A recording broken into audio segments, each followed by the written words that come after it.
cœur, alors notre cœur se tournera vers Jésus. Jésus sera notre trésor.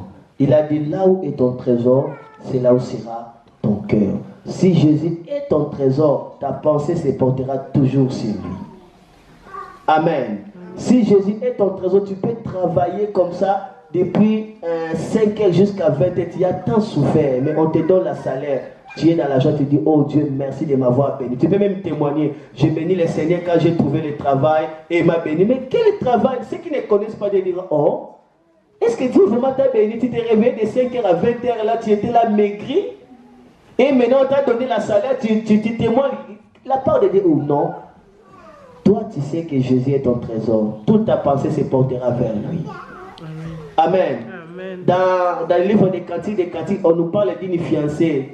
Cette fiancée dit, je cherche mon bien-aimé, je ne l'ai pas trouvé. Qui peut me dire là où mon bien-aimé se trouve? La Bible dit, cette fiancée marcha toute la nuit, il circula de rire. As-tu déjà lu ça, la sœur Gisèle? Elle marcha toute la nuit, elle circula de rire. Je cherche mon bien-aimé, mon cœur n'est pas à l'aise. Où est mon bien-aimé? Qui peut me montrer là où se trouve mon bien-aimé? La fille cherche son bien-aimé, jusqu'à ce que son bien-aimé était caché dans une chambre. La Bible dit, elle a découvert une chambre. Elle est entrée, elle a embrassé son bien-aimé. C'est l'amour que l'Église doit avoir pour Jésus. Nous devons chercher Jésus. Il se cache où? Il se cache dans l'adoration. Il veut que je l'adore. Il se cache dans la louange. Il se cache dans l'évangélisation. Il se cache dans le pardon. Il veut que je le trouve où? Souvent Jésus se perd. Cherche Jésus, tu le trouveras. Le père de Jésus a oublié Jésus et sa mère. Il commence à chercher Jésus. Jésus était dans les temples. Rentre là dans les temples, tu les trouveras. Tu les trouveras. Là où est ton trésor, c'est là où sera ton cœur. Est-ce que Jésus est ton trésor? Amen. Acclamez le Seigneur Jésus. Amen. Je vais terminer. Le Saint-Esprit est là pour glorifier Christ en le faisant connaître à l'homme et il révèle les réalités de Dieu. Le monde a méprisé Jésus.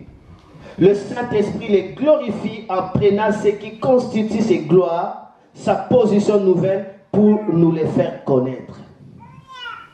Le monde n'a rien voulu de ce que Jésus lui a apporté.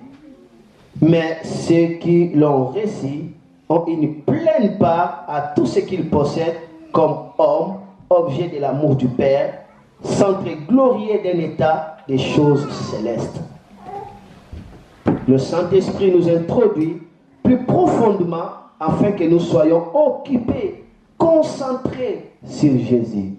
Plus nous sommes occupés, concentrés sur Jésus, c'est alors que nous commencerons à changer petit à petit pour devenir comme lui. La Bible dit, nous dont le visage est découvert, regardons lui comme dans un miroir, ainsi nous serons transformés de gloire en gloire comme lui.